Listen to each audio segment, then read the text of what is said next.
Está começando agora mais um programa Encontro com a Justiça. No programa de hoje, nós vamos entrevistar a advogada doutora Rita Cortez, presidente do Instituto dos Advogados do Brasil, essa instituição mais que centenária que orienta a cultura, orienta o estudo, a pesquisa de todos os advogados brasileiros desde o tempo do Império. E hoje, presidido por uma mulher, a segunda mulher a presidir esse instituto tão importante. E no momento em que nós estamos falando de tantas reformas, todo mundo quer saber essa reforma trabalhista. Ela é uma especialista em direito do trabalho. Doutora Rita Cortez vai iluminar o programa de hoje, o Encontro com a Justiça de hoje, com a participação do desembargador João Batista Damasceno, a jornalista Cláudia Cataldi e o desembargador Antônio Carlos Esteves. Boa noite, Rita. Muito obrigado por ter vindo aqui, nossa querida presidente do Instituto dos Advogados do Brasil. Que alegria recebê-la aqui no nosso Encontro com a Justiça. Olha, a alegria é minha e eu me sinto assim uma mesa de entrevistadores amigos. Né, a começar aqui pela minha antiga amiga Cláudia Cataldi, não vou dizer quanto tempo eu a conheço, né, porque agora eu não faço mais referência a datas, mas, olha, eu estou absolutamente encantada com o programa. Eu gosto muito de iniciativas que aproximem o judiciário da sociedade. Então, falar de reforma trabalhista é muito importante, porque talvez os cidadãos e as cidadãs, trabalhadores e trabalhadoras, não estejam se dando conta das repercussões dessa reforma. É um momento muito dramático para todos nós, da comunidade jurídica trabalhista, e eu estou falando de advogados, de membros do Ministério Público, magistrados, e muito infeliz, né, para a sociedade. Né, enfim, os trabalhadores de forma geral. Ô Rita, e esse é o objetivo desse programa. Quando nós concebemos o programa Encontro com a Justiça, é justamente para fazer o encontro de todos nós, profissionais do direito, que atuamos na área de direito, advogados, professores de direito, membros do Ministério Público, do Judiciário, procurando falar numa linguagem acessível sobre coisas do direito, da justiça. E hoje a reforma trabalhista está na ordem do dia. Trabalhadores perdendo direitos que foram conquistados a duras penas. E você, hoje presidindo o Instituto dos Advogados do Brasil e como especialista em direito do trabalho, essa é mais uma perda nessa fase do pós-golpe. Né? Nós estamos vivendo uma fase de perdas de direitos. E como é que você analisa essa reforma trabalhista sob o ponto de vista do trabalhador que necessita trabalhar para ganhar o seu dia a dia, sustentar a sua família e está cada vez com menos garantias e com menos direitos após essas reformas? Em primeiro lugar, doutor Ciro, porque senão os meus associados não vão me perdoar. Deixa eu fazer um pequeno comercial. São 174 anos de existência do IAB. E muitos não sabem que a OAB nasceu do Instituto dos Advogados Brasileiros. Né? Então, nós somos a casa mais antiga de educação e cultura jurídica mais antiga das Américas. Aliás, o doutor Técio, que me antecedeu, que foi o presidente, eu vim a sucedê-lo, né, criminalista, e um grande criminalista, ele sempre fazia referência, ele abria todas as palestras assim, a casa mais antiga das Américas. Agora, com relação à reforma, eu nunca assisti um retrocesso tão grande no que tange ao direito do trabalho, as relações de trabalho no país. Eu digo que nós estamos voltando ao século XX, é uma coisa inimaginável. Foram mais de 100 modificações introduzidas na legislação do trabalho desde que foi criada a CLT, que é a consolidação das leis do trabalho, que não é um código, mas vamos dizer assim, é o nosso referencial em termos de legislação infraconstitucional. Então foram muitas modificações. E o mais impressionante, sem nenhuma discussão. Pois é, Rita, é isso que eu queria. Nós comemoramos a independência do Brasil, remetemos ao 7 de setembro, né, de 22, né? Mas não teve independência em 22, ela só é assinada em 25, mas o imperador é filho, né, do do rei de Portugal, ele é um português. Nós temos depois a renúncia, a abdicação ou a deposição, né, o golpe de 7 de abril de 1831, em que Dom Pedro, né, I vai embora. Tem aquele período ali de não governo, né, até a maioridade, o golpe da maioridade de Dom Pedro II, e aí sim nós temos, né, um começo de Brasil, 1840, né, com a entronização, né, do jovem, do menino, do Pedrinho, né, Dom Pedro II. Mas não tínhamos as instituições. Né? E aí é que os advogados, os juristas, né, fundam essa brilhante instituição para dar uma estrutura jurídica a esse país, para ajudar a construir esse país. Né? Eu fico com muita vontade de falar, né, já que você falou disso, né, porque eu sou também membro honorário do Instituto, né, dos Advogados do Brasil. E essa instituição que deu a formatação jurídica, que ajudou a construir as instituições desse país. Né? Nós tivemos depois a República em 1889, né, estava lá Rui Barbosa, que era do Instituto, né, também. Né? Em 1930, a gente tem a Revolução de 30, né, que nos traz essa estrutura jurídica que nós temos, né, da Justiça do Trabalho, cria a Justiça do Trabalho, né, cria esse conjunto normativo que regula a relação capital e trabalho, e aí sim, né, com a Revolução de 30, né, 100 anos depois do IAB, é que surge a OAB. Né? Isso, a OAB, exatamente. Então, 100 anos, né, surge 100 anos depois do IAB.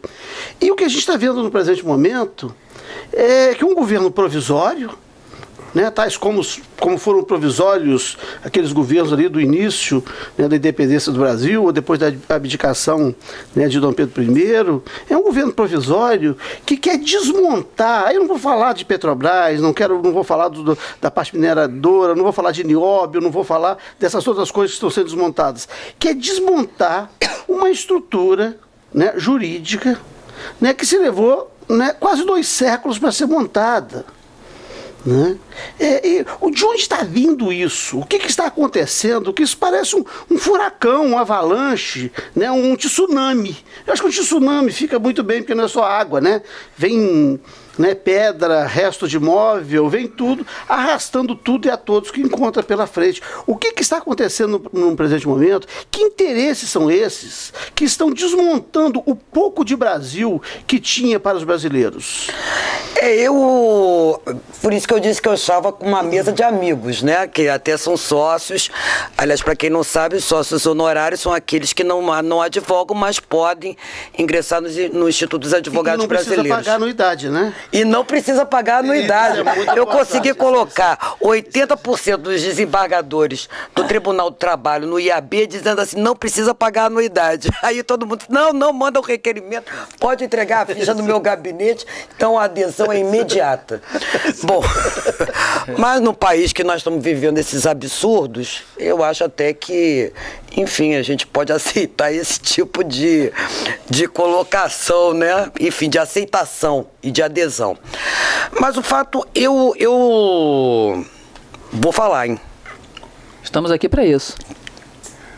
Então eu voto com apoio. Ainda há liberdade de expressão. Você pode falar, nós magistrados aqui não podemos. Apesar do CNJ. Eu ia dizer, apesar do CNJ. Eu vejo muito como uma situação econômica que não é atual, ela já vem desde a década de 80, que é a globalização, e com ela o neoliberalismo. Né, abrir os mercados de uma forma, né, eu acho que tem muita influência disto, quer dizer, você tentar fazer o crescimento da economia através de investidores estrangeiros, quer dizer, você dá uma prioridade ao capital financeiro internacional, aos grandes conglomerados econômicos. Embora eu tenha que fazer um parênteses, as relações jurídicas do trabalho no Brasil sempre foram muito atrasadas, né? Isso é a formação histórica nossa. Né? Eu não vou aqui entrar em detalhes, mas o empresariado brasileiro é considerado um dos mais atrasados do mundo. Nós convivemos com trabalho escravo. aqui no Rio de Janeiro. Até quase o século XX. Nós convivemos com trabalho infantil e daí até todo um projeto da Justiça do Trabalho para erradicar o trabalho infantil das relações de trabalho. Então não existe coisa mais atrasada do que isso. A Justiça do Trabalho ainda discute o reconhecimento da relação formal de trabalho, que é a relação de emprego, que é o vínculo que a gente chama de vínculo empregatício. Horas extras. E quem mais lesa as horas extras? Até quem tem dinheiro para pagar, os bancos. O sistema financeiro é o que menos paga horas extraordinárias, e a Justiça do Trabalho ficou conhecida como a Justiça dos Desempregados. Até porque na nossa Constituição, ainda que haja previsão, né, de que a rescisão, o desligamento do trabalhador se dê de forma motivada, quer dizer, que você apresente um motivo pelo qual você está rescindindo o contrato dele de emprego, nós não conseguimos até hoje, né, regulamentar o famoso inciso 1 do artigo 7º, onde estão positivados aí os direitos trabalhistas. Não conseguimos regulamentar. Então você pode, a qualquer momento, é o chamado denúncia vazia, né, do contrato de trabalho. Sem motivo algum você despede. Então, se o camarada pode ser dispensado sem qualquer motivo, né, o que isso daí resulta? Né, você resulta que o camarada só vai reclamar, porque ninguém vai enfrentar o patrão. Gente, sinceramente, né, alguém achar que o empregado vai chegar para o seu empregador e dizer assim, olha, agora vamos combinar, não, eu não aceito, não, o senhor vai trabalhar tantas horas, vai receber X, não, eu não vou aceitar não, eu quero Y, entendeu, eu quero trabalhar tantas horas. Não existe. O direito do trabalho, ele sempre teve na sua estrutura, né, na sua base, né, científica, a tutela e a proteção do trabalhador, até porque o desequilíbrio nessa relação é abissal. E na situação que a gente tem hoje, pior ainda. Antigamente ainda tinha estabilidade no emprego. Né? Eu me lembro, minha mãe trabalhou na CTB, White Martins. Meu pai também trabalhava na CTB. A CTB é a Companhia Telefônica Brasileira? Companhia Telefônica Brasileira. Eu não era nascida. Depois é que eu soube. Pois é, que eles trabalharam na CTB. Se eu te contar que eu tenho até umas fichas ainda de orelhão da CTB, você não acredita. Meu Deus, não acredito. Quando eu digo que eu sou, né, quase tão antigo nesse Tribunal contra o Desembargador Antônio Carlos, que teve 30 anos, eu tenho 25, as pessoas não acreditam. Mas eu acho que você herdou essas fichas do seu avô, né? Que é mais antigo, eu tô fora. Eu não faço a menor questão de entrar nessa disputa. Eu também não entro nisso. Mas o fato é esse. Então, antigamente tinha estabilidade, né? Então, você até não podia ser dispensado. E o custo hoje para um empregado entrar na Justiça do Trabalho? Agora tem pagamentos e custos, né? Inverteram tudo. Quer dizer, lógico que do direito do trabalho tem a repercussão no processo. Né? O processo aí como instrumento para que você consiga alcançar os direitos. Então a Justiça do Trabalho tem que ser uma justiça não onerosa. O trabalhador, quando entra na justiça, está desempregado. Mesmo aquele mais qualificado, ele não está recebendo absolutamente nada. Ele vai receber, ele ganha aquelas parcelas que são decorrentes da rescisão do contrato e com aquilo tenta sobreviver até conseguir uma outra ocupação no mercado de trabalho. Então é uma situação muito difícil, né? E aí, enfim, como é que você vai custear? Eu tenho dito muito, até porque tem uma discussão agora com relação aos sindicatos, né? Porque essa reforma, ela atingiu não só a base científica do direito do trabalho, que é esse princípio a relação trabalhista, mas a consequência. O processo e a justiça do trabalho.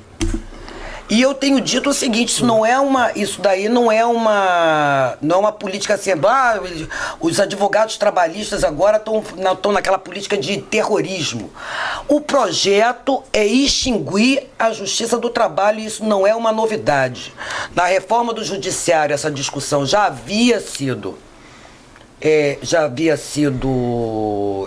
implementada, né? Foi uma proposta, inclusive, de Antônio Carlos Magalhães, né, que era terminar com o TST, o STJ cumprir o papel do Tribunal Superior do Trabalho e as varas do trabalho serem deslocadas, serem varas especializadas dentro da Justiça Federal. Aliás, eu já até combinei com o desembargador André Fontes, nós vamos fazer um painel na Justiça Federal, e aí o título é assim, Justiça do Trabalho e Justiça Federal juntas. Aliás, o próprio ex-presidente do Tribunal Superior do Trabalho, Iviganda Martins Filho, né, no Brasil é bem interessante, que tem sempre os filhos, os netos, né? Ele chegou a falar disso, né? Falou. Do jeito conservador, não só ele, como o que eu acho que é pior, que é o presidente da Câmara dos Deputados, o Rodrigo Maia. O Rodrigo Maia chegou numa palestra com os empresários e disse assim, olha, a Justiça do Trabalho tem que acabar. Mas o Rodrigo Maia, eu ainda entendo um pouco, porque o Rodrigo Maia nunca foi do mundo do trabalho, nem sei se ele trabalhou algum dia na vida. Eu conheci ainda, garoto, adolescente, eu era um garoto também, mas eu era Chile ou aqui? Da Secretaria de Fazenda, não. Eu acho que já tinham chegado aqui ao Brasil. O César Maia, que já tinha chegado, o César Maia era secretário de Fazenda no primeiro governo do Pisola, e eu era funcionário da Secretaria de Fazenda. E ele ia lá ver o pai, e era um adolescente. Então eu via, não conheci, eu vi, né? Porque o pai dele, o secretário, era um funcionário de um cargo bem elementar. Eu não tenho ciência de que uma pessoa dessa tenha passado pelo mundo do trabalho. E aí eu acho que não adquiriu a capacidade de compreender o que é o mundo do trabalho, né? Então manda um troço desse. Agora, o presidente, o ex-presidente do próprio Tribunal Superior do Trabalho, né, dar uma declaração dessa é algo que perguntar assim, a que interesse esse pessoal está servindo, né, Rita? Pois é, eu queria complementar, porque eu ia justamente trazer luz a isso, Rita, complementando o que o desembargador está falando, aos que defendem essa teoria da extinção, qual é o benefício que eles apresentam? Não tem benefício nenhum, aliás, com uma reforma não apresenta isso, né, vem sendo hoje estampado na imprensa, e mesmo a imprensa, vamos dizer assim, a grande imprensa, né, os meios de comunicação que distorcem alguns dados até para justificar, e aí se a gente for assim, corra atrás de onde está o dinheiro, vamos perseguir, entendeu? Qual é o histórico dessas pessoas e a participação dessas pessoas, é isso mesmo, né? Que é uma distorção da mídia, mesmo eles já reconhecem, né, que essa situação trazida pela reforma, além de não ter melhorado a vida de ninguém, porque o objetivo foi esse, não, vamos criar mais postos de trabalho, vamos acabar com o desemprego, vamos dar melhores condições ao trabalhador, é essa imagem que se vende da reforma, né? Além de haver um reconhecimento, chega a ser até uma coisa contraditória, além de reconhecer que não houve avanço algum, né, hoje se aposta na informalidade. O que está acontecendo é grave. É o desassalariamento dos trabalhadores de forma geral, né? O empreendedorismo, como se você fosse virar um empreendedor, então você de repente achou a solução mágica para tudo, né? E isso, claro, que traz reflexo para a economia, traz reflexo para a violência urbana. Peraí, se estimula a informalidade, o empreendedorismo e a informalidade. Com isso não tem recolhimento para esse instituto, para essa seguradora, né, que é o Instituto Nacional de Seguridade Social, o INSS. Né? No futuro, sem arrecadação no presente, como é que vai pagar as aposentadorias? Mas você acha que a proposta de reforma da Previdência não está agregada? É um grande projeto, né? Não está agregada exatamente essa perda, né? Não só contributiva, porque quanto menos pessoas recebem, por exemplo, hoje gratificação, promoções, enfim, uma série de parcelas que compõem, na verdade, a remuneração, que a gente chama remuneração do empregado, elas estão afastadas, entendeu? De ser considerada base para cálculo de qualquer direito. E também do recolhimento previdenciário. Então, você não tem só essa perda, né? A Justiça do Trabalho, com menos pessoas procurando, porque está todo mundo com medo de entrar na Justiça, de ajuizar ações na Justiça do Trabalho, é isso que está acontecendo, né? Isso está afetando a advocacia, isso está afetando a magistratura, né? Acho que até alguns magistrados, com todo respeito, estão dando tiro no pé, entendeu? Não estão enxergando para o futuro. Um deles é o presidente do Tribunal Superior do Trabalho, que eu acho que deveria ser o primeiro a vir a público e defender, né, não só o papel social da magistratura trabalhista, mas como da própria Justiça do Trabalho, é o primeiro, enfim, não sei com que objetivo. Talvez eu saiba, talvez não queira dizer. Eu também desconfio, mas não vou falar nada. O advogado fica mais receoso de dizer determinadas coisas. O telespectador precisava entender. E é difícil entender porque o percentual de desempregados nos leva a uma dificuldade de explicar porque ele está fora do mercado. Então ele não sabe o que está acontecendo com ele, mesmo quando ele tiver um emprego.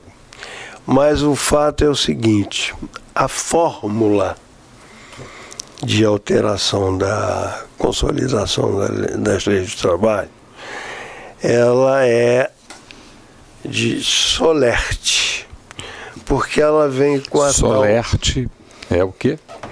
Ela é fingida, ela é porque nós temos que explicar. Muito obrigado, de uma eu forma. Também não sabia.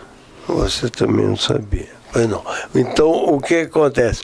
Nós estamos diante de uma fórmula, de um meio de desculpar a alteração com a, aspas, flexibilização. Esta flexibilização, ela liquida com tudo, porque se eu quiser combinar com você que seu salário vai ser X, enquanto o outro que faz a mesma coisa vai ser X sobre 2, eu posso. Quando hoje isto seria impossível. A flexibilização, telespectador, é uma forma de levar a discussão duas partes distintas. Uma hipossuficiente, que é o trabalhador, e a outra, que é o empresário. E sob um argumento terrível, eu não ponho fábrica no seu país enquanto você tiver uma legislação protetora do trabalhador. Foi isso que aconteceu, e não é de hoje, foi isso que aconteceu com os chineses, que iam construir aqui um imenso arsenal, e quando eles souberam que a lei de 2/3, porque... Desembargador, desculpa, mas acho que foi na contramão disso que a Revolução de 30 industrializou o país. Eu acho que esse é um bom argumento para não se entregar às empresas nacionais ao capital internacional. Mas não é? Né? Mas quem é que então, sabe eu acho disso? que neste contexto, não, eu acho que justificar de que, né, está se fazendo uma reforma trabalhista para atrair, né, o investidor estrangeiro, senão ele vai produzir na China, senão ele vai produzir, né, em outro lugar, é um problema. Eu até acho que esse é o argumento, né, de um governo a serviço do capital internacional, né? Mas se nós pensarmos, nós tivemos aqui nesse país a Revolução de 30, nós tivemos um processo de industrialização desse país com muita competência, né? Que se criou a Petrobras, a Companhia Siderúrgica Nacional, né? Que se estatizou a questão mineradora, criou-se a Vale do Rio Doce, a Itabira, né? Que era do Facua, que era Facua não, porque esses caras que aparecem aí como os mais ricos, né, de vez em quando, eles são testas de ferro de outros, né? Tivemos vários aí, até o último mais rico do mundo, né, dos mais ricos do mundo, que tiraram o dinheiro dele, ele ficou pobre também, acabou preso, aliás, né? Mas esses muito ricos que chegam, que fazem isso, representantes de capital estrangeiro, como era o Facua, e que o Vargas vai lá também, pega e diz, olha, isso aí, né, vocês devem mais ao Estado brasileiro do que nós devemos a vocês. Então, pega a Itabira aqui e vira a Vale do Rio Doce, e de repente nós estamos vendo o seguinte, as empresas estão sendo entregues ao capital internacional, né? E para eles ainda ficarem aqui como se fosse um favor, nós vamos tirar os direitos dos trabalhadores, né, destruir o país. O senhor quer dizer qual foi o preço de Volta Redonda? O senhor gostaria de explicar aos nossos compatriotas qual foi o preço de Volta Redonda? Como é que Volta Redonda veio? Não só Volta Redonda, como as bases aeronáuticas que nós temos nesse país, né, com a construção estadunidense, né, para o Brasil apoiar, né, ceder, né, entrar no teatro de guerra na Segunda Guerra Mundial, uma negociação altissimamente bem feita. Telespectador, presta atenção nisso. Do interesse dos brasileiros. Sim, mas o crescimento, é lógico que o Brasil ele precisava ter esse crescimento industrial. Né, sair de um país que era marcadamente agrário para ser um país industrializado e ter competição, enfim, né, ter crescimento. Mas o fato é que o direito do trabalho veio para amortizar também, porque com a industrialização, os movimentos sociais reivindicatórios de trabalhadores, então movimentos de greve, enfim, até a legislação do trabalho, ela é construída muito pela conquista, pela luta dos trabalhadores. Né? Não era as propostas apresentadas para o Congresso e aí você formava, entendeu, o direito, né? Você construía o direito. O direito foi construído, o direito do trabalho pela luta de trabalhadores. Então, como, né, você vinha de revolução, enfim, da União Soviética na época, então aquela coisa da preocupação de que esses movimentos pudessem realmente serem, entendeu, atitudes revolucionárias. Aí o Vargas, assim, de forma bastante inteligente, no sentido de frear, né, garante aqueles direitos, né, e consagra aqueles direitos na chamada legislação do trabalho e começa a criar os alicerces para você ter, que antes era administrativa, de ter a justiça do trabalho. Então a gente diz que a justiça do trabalho é uma justiça de pacificação, ela é de pacificação, né, dos conflitos sociais existentes à época. Assim como... Desculpa. Assim como... Vai lá. Bom, eu ou você? Pode continuar. A entrevistada é você, Rita. E a negociação coletiva. Agora, o que eu acho pior... Eu vou dar um exemplo. Ontem eu participei de uma palestra em que me pediram para fazer uma abordagem sobre os direitos um evento de mulheres, né? O fato de eu estar assumindo aí a presidência do Instituto dos Advogados Brasileiros, eu acho que foi assim um alento para as mulheres, mostrando que a gente pode ter sim reconhecimento de participação política, não só social e profissional, mas também de participação política. Então me pediram para fazer uma palestra sobre direitos da gestante e falar sobre a reforma.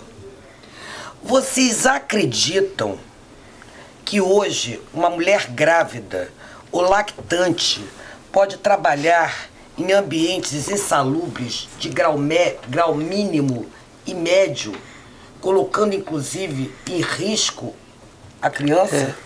Vocês acreditam que a lactantes, uma das combinações, no período de amamentação, pode trabalhar num local com insalubridade, grau máximo? Pode. Pela lei pode. Agora, pela reforma pode. E para não trabalhar, ela tem que apresentar um atestado proibindo. E aí um parênteses, que eu acho interessante. Fizeram um acerto lá no Congresso, só que não combinaram com... Vou falar dos russos, que a gente está em Copa do Mundo, não combinaram com os russos. Né? Baixaram uma medida provisória, a 808, dias depois que foi um acerto político que houve no Congresso para tentar acertar, corrigir algumas coisas. Essa medida provisória caducou. Nesse período aí inverteram. Não, a mulher grávida, ela pode, a lactante não, continua da mesma forma. Mas a mulher grávida, para poder, assim, ela pode levar um atestado e dizer, eu posso trabalhar nesse local. Aí o empregador diz assim, minha querida, olha só, você trabalha nesse local, ou quando você voltar da gravidez, depois do período da estabilidade ou garantia provisória de emprego, você está na rua. Ela vai dizer que não, ela vai arranjar um atestado, que pode ser médico de confiança, um atestado dizendo que não, eu posso trabalhar assim, eu posso estar desenvolvendo atividades nesse local, né, com risco para a saúde dela e da criança. E da criança. É isso, telespectador, a flexibilização, é isso aí. E é esse mesmo pessoal que é contra o aborto, né? Presidenta. A Claudinha queria fazer uma pergunta. Presidenta Rita Cortez, vamos ouvir a pergunta da Claudinha, porque a pergunta dela é a pergunta que ilumina esse programa. Oh, meu Deus, olha quanta bondade você vê, né? Uma maravilha. Queridíssima, a quem interessa, quer dizer, estou aqui ouvindo e me enriquecendo através de todos vocês e ficou isso na minha cabeça. A quem interessa, então, a extinção do Ministério da Justiça? Eu acho que há uma forte influência, né, exatamente desses grandes empresários, grandes conglomerados e quem os representa.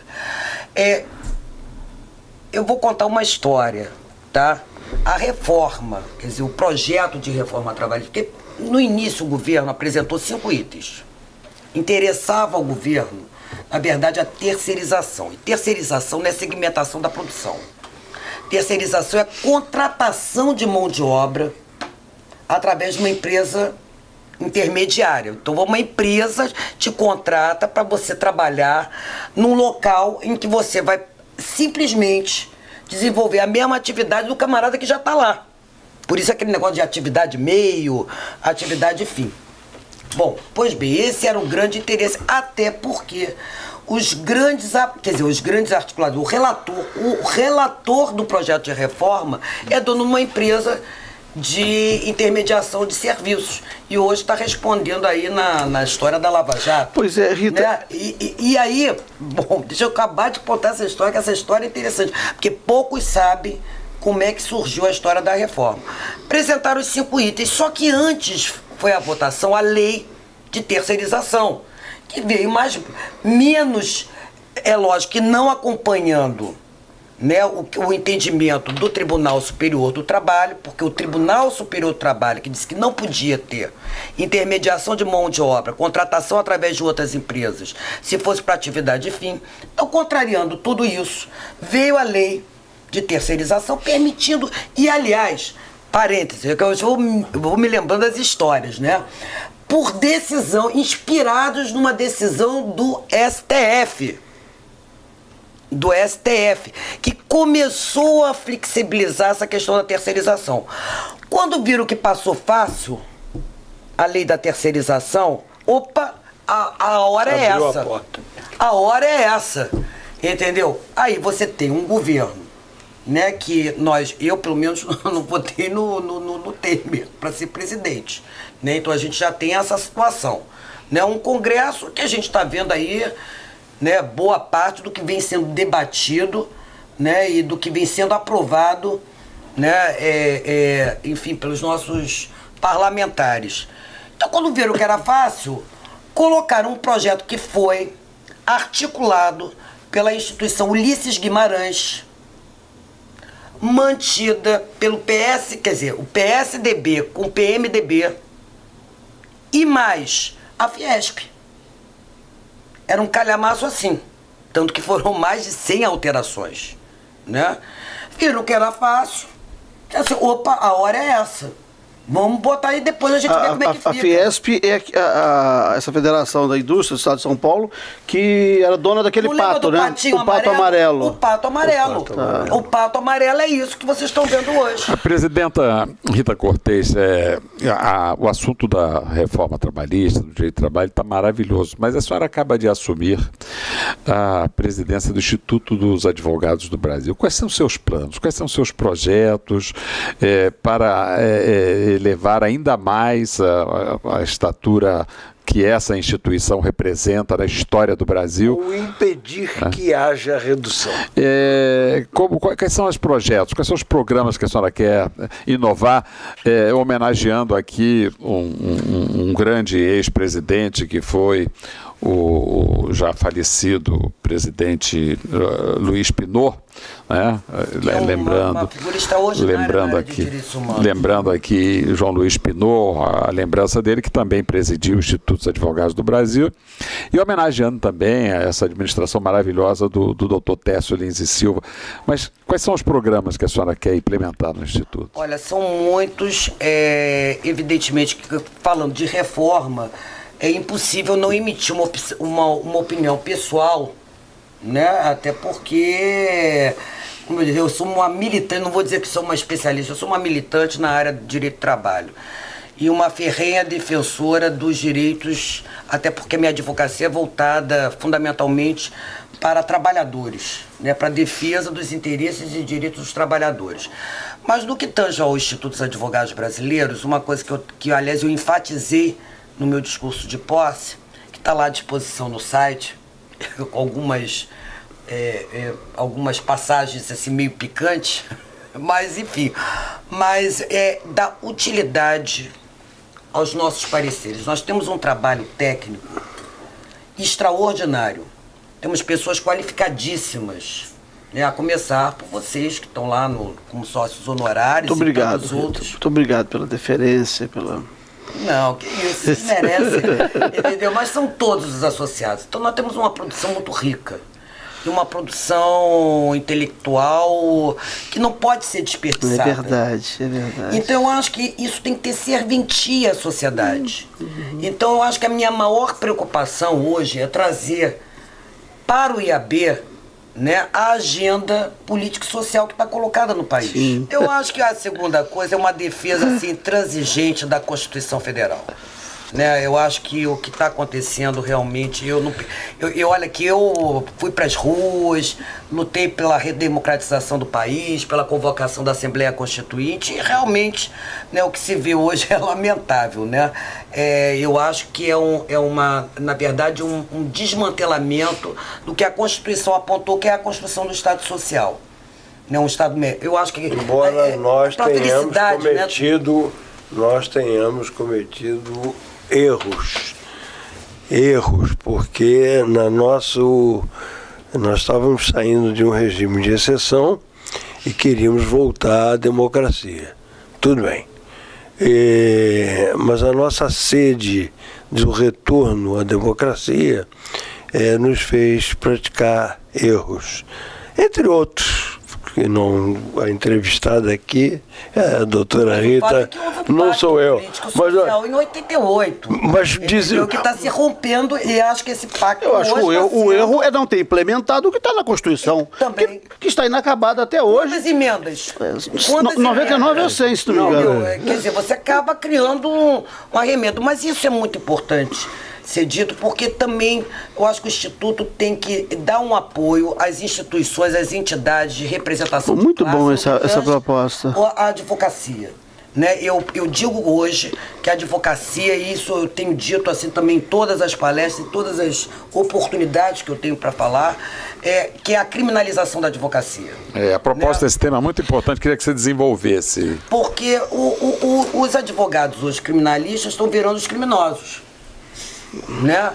Altos honorários, só recorre, entendeu? Quem tem condições de pagar. Lógico que há um ou outro caso, como se a defensoria não fizesse absolutamente nada, né? E não tivéssemos aí tantos recursos. Eu não sou especialista na área, né? Mas até porque na Justiça do Trabalho não tem defensoria pública, quem exerce esse papel são os sindicatos.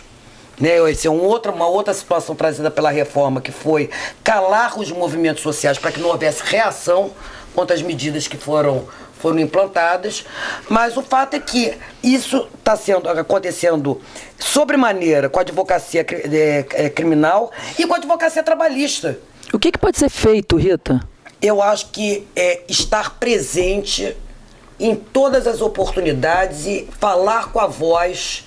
Eu acho que a balizada do Instituto dos Advogados Brasileiros no sentido da defesa, não só da Constituição, mas defesa da advocacia, das suas prerrogativas, de não haver essa campanha orquestrada eu chamo de criminalização, porque nós somos hoje os grandes responsáveis pelo número de ações na Justiça do Trabalho. Não, é criminalização mesmo, Rita. Em 2013...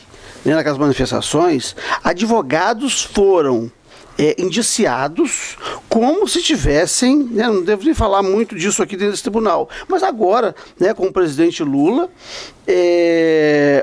os escritórios de advocacia foram grampeados. Né? Como se os advogados fossem os investigados. Né? Mas você falou da terceirização, e me lembrou aqui dessa água, né, que o garçom nos serve aqui. Esses garçons, há 2 anos atrás, recebiam um X. Num dado momento, o tribunal precisou economizar, quis cortar gasto, contratou outra empresa. A outra empresa que entrou contratou os mesmos garçons, metade do preço, por 60% do que pagava antes.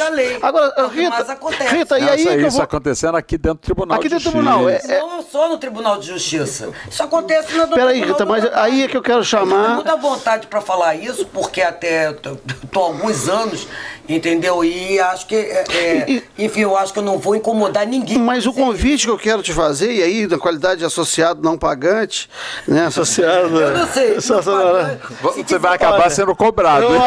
Se quiser você vai dar ideia para ela. Mas então, com a qualidade associada, você representa... há uma semana atrás eu tomei ciência de que tem um parecer de um juiz auxiliar da presidência desse tribunal, de 160 laudas, né?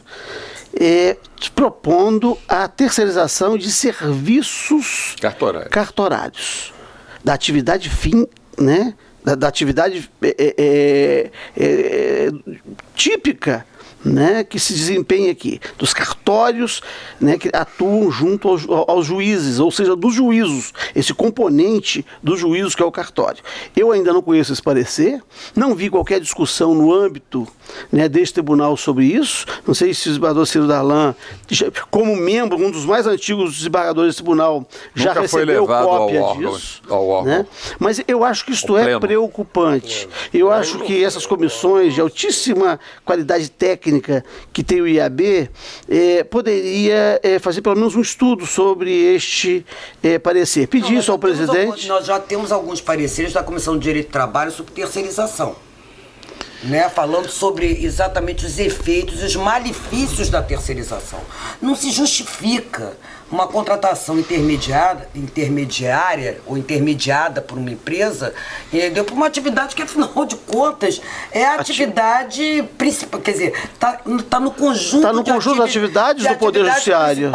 Do Poder Judiciário. Isso chega às raias do absurdo. Mas assim como acontece aqui na Justiça, quer dizer, em vários órgãos do Poder Judiciário, entendeu? Isso acontece à torta e à direita na sociedade. Doutora Rita, para o telespectador é muito importante que a gente diga incisivamente quais foram as alterações mais contundentes e em que termos elas se encontram. Diga. Olha, são tantas modificações que fica realmente muito difícil nós pontuarmos. Mas o que eu posso te dizer, no processo do trabalho, por exemplo, só você ter que pagar, né, não tendo a menor condição de custear a Justiça do Trabalho, e aí é pagamento de custas. Se o processo é arquivado, você não pode, quer dizer, não haver nenhuma justificativa, vamos dizer assim, ponderável, aceitável pelo magistrado, para você poder renovar a ação, que você pode renovar. Existe uma regra dentro da CLT que você pode renovar até 3 vezes, né? Sendo que na última tem que aguardar um lapso de tempo. Você tem que pagar custas, honorários de sucumbência recíprocos. A sucumbência sempre foi os honorários de sucumbência, ali, embora se fosse uma reivindicação nossa da advocacia, né, porque a sucumbência só é prevista no caso de assistência judiciária gratuita prestada pelos sindicatos, né? Mas o fato é que você não pode criar um ônus para o trabalhador para que ele ingresse na justiça. Eu acho que os obstáculos de acesso ao judiciário, indo de encontro à Constituição, entendeu? Eu acho que é uma das coisas assim, mais absurdas. E com relação ao direito material, a começar, entendeu? Pela valorização, por destacar a relação como se fossem iguais, né, que você possa estabelecer regras do contrato sem menor proteção entre o trabalhador diretamente com o empregador. Se tirou a questão do poder normativo, a característica do poder normativo da Justiça do Trabalho. Aliás, a Justiça do Trabalho já vinha... Isso eu disse que a própria Justiça, os próprios tribunais tinham que fazer a meia-culpa. Né? Porque dissídio coletivo hoje, no caso de um conflito em negociação coletiva, entendeu? Só se a categoria estiver em greve. Se não estiver em greve, não julga. E se o dissídio é julgado extinto, você tem uma série de consequências, inclusive para reajuste salarial. Todo mundo fica aguardando um ano, diz assim, poxa, agora é a hora do meu sindicato lá brigar pela revisão salarial, por melhores condições de trabalho. Se o dissídio é julgado extinto, você tem que começar tudo de novo, você não tem menor referencial. Pois é, Rita, essa questão, a própria Justiça do Trabalho confundiu o dissídio com o extremo do dissídio. Dissídio é um conflito de interesse. Mas ela confundiu o dissídio, na sua formação, com o extremo do dissídio, que é o momento que esse conflito de interesse chega à greve. Né? Ela esperava o ponto mais extremo do conflito de interesse para poder intervir. Quando poderia, ela foi criada, aliás, com essa finalidade, né, por Oliveira Viana, que isso foi quem deu. Característica da Justiça que exatamente, que era exatamente. É o do poder normativo. Exatamente. Hoje o tribunal só pode se pronunciar sobre os aspectos formais do contrato coletivo de trabalho, quer dizer, da decisão. Isso é um absurdo. Presidenta Desculpa, Rita Cortez, mas eu quero aproveitar, muito a sua presença aqui, porque o Instituto dos Advogados do Brasil é um instituto eminentemente cultural. Eu queria que a senhora falasse como a senhora avalia o ensino jurídico no Brasil atualmente. Uma lástima. Uma lástima, e eu falo de cadeira, porque dentro do exemplo da minha atividade... Gente, olha, eu espero que eu, pelo menos, agrade a sociedade, porque eu não sei se eu vou agradar alguns colegas. Mas eu presto assessoria ao Sindicato dos Professores do Rio de Janeiro, sim, para o Rio. Né? Então acompanho isso há muito tempo, não vou dizer quantos anos também, porque não dá. Mas o ensino, a educação hoje no Brasil virou mercadoria. Se você pegar boa parte, é lógico que sempre há exceções. Há exceções. As instituições universitárias públicas hoje estão praticamente... Eu estudei na UERJ. Existe até proposta de tirar a faculdade de Direito da UERJ, vocês sabem de quem, foi meu colega de assunto. Não vai mais, porque os alunos, professores, funcionários rejeitaram isso do professor. Da UERJ é aqui no Maracanã, né? Exatamente. Bom. Não, porque eu não vou te dar referencial. Porque eu fui aluno da UEG. No Catete. Guanabara. E do Caco. Depois fiquei só com o Caco. 1935. De turma. Depois meu colega fiquei só de com o turma Caco. E vice-presidente quando eu presidi o CALC, que era o Centro Acadêmico Luiz Carpenter de Direito da UERJ. Luiz Carpenter. Exatamente. Lá eu fui a primeira presidente. Não, mas lá eu tive que sair de lá porque lá tinha Bedel que exigia assinatura, não sei o quê. Exigia presença, o senhor quer dizer isso? Exigia presença na aula. Eu fui pela Nacional de Direito, porque não precisava para o Caco, porque eu tinha mais o que fazer. Ô, Rita, o que está faltando, Rita, para consertar, e né? Para as instituições privadas é o seguinte, entra o investimento financeiro. Olha quem hoje está à frente de algumas, vídeo caso, que esse eu acompanhei de perto, Gama Filho e Universidade. Universidade com Nós entramos, inclusive, uma ação para que, aliás, a reforma também acabou, que é a dispensa coletiva em massa, sem haver negociação com o sindicato. Nós é de um banqueiro, né? Sindicato, doutor. A senhora vai falar de sindicato, a senhora é da esquerda. Não, é um preconceito. Né? Eu digo assim. Agora, Rita, você tocou uma questão.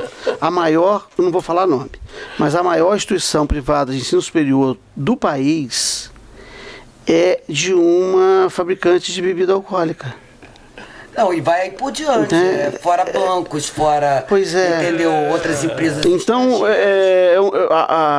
simultaneamente se produz, né, bebida, né, não só do Brasil, como no mundo, é uma grande cervejaria, que é dona também da maior instituição privada de ensino do país. Ou seja, o fundo, né, o investidor, vou chamar de investidor, que coloca dinheiro nisso, ele não quer saber se está produzindo cerveja ou se está produzindo vaga. Eu não quero comparar a situação, porque seria uma injustiça da minha parte.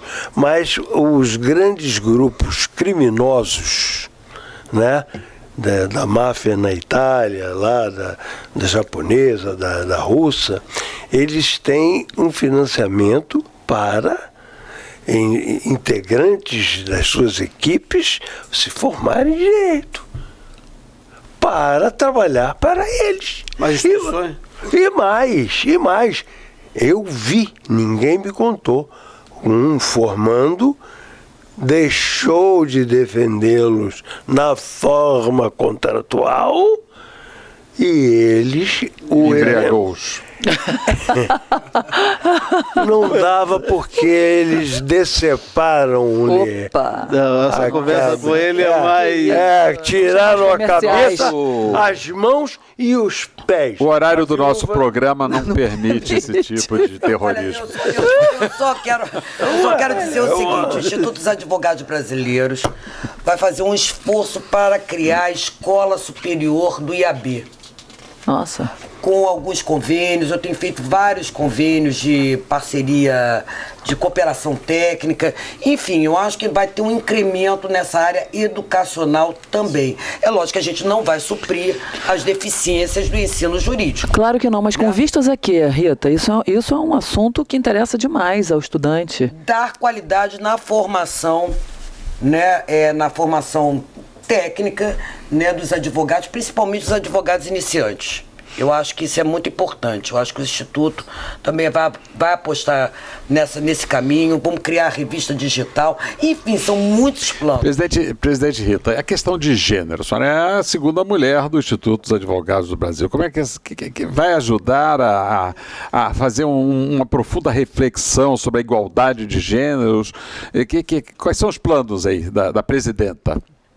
A presidenta está indo a todos os eventos de mulheres e dizendo assim: eu não quero ser um paradigma, mas eu quero dizer que isto é possível, né? Que haja o reconhecimento. Eu acho que é uma questão de ocupação de espaços, não é nem uma situação de você ter cotas, de você ter um número. No outro dia eu fiz assim: a gente vai qualquer dia criar cotas para os não titulados, né? Porque a pessoa pergunta assim: mas o senhor tem pós-graduação, o senhor tem mestrado, doutorado, pós-doutorado? Eu disse assim: daqui a pouco vão querer criar a cota, entendeu? Para os que não detêm títulos. Isso é uma discussão que eu, enfim, não gostaria de entrar, porque eu acho que é meio bola dividida. Há pessoas que concordam, pessoas que discordam. Mas o fato é o seguinte, que pelo menos sirva de incentivo às mulheres, né, para que elas possam efetivamente ocupar os espaços que elas merecem na sociedade. Nós merecemos isso e queremos vocês também. Eu disse isso na posse: a gente não precisa ter conduta e atitude masculina, né, para obter o reconhecimento. Mas, Rita, foi mais difícil? Quer dizer, você julga ter sido mais difícil por ter sido mulher? Você ainda tem os preconceitos, lógico. O que você Não, eu acho, mas eu preciso... A entrevistada é ela. Um pouquinho acima do joelho, alguém vai falar alguma coisa. Ou vocês têm dúvida?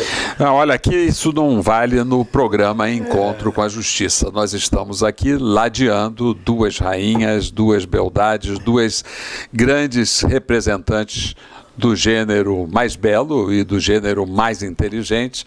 E o programa Encontro com a Justiça de hoje teve o privilégio de entrevistar a presidente do Instituto dos Advogados do Brasil, a advogada Rita Cortez, com a colaboração e a participação efetiva da nossa querida jornalista Cláudia Cataldi, o desembargador João Batista Damasceno, desembargador Antônio Carlos Esteves.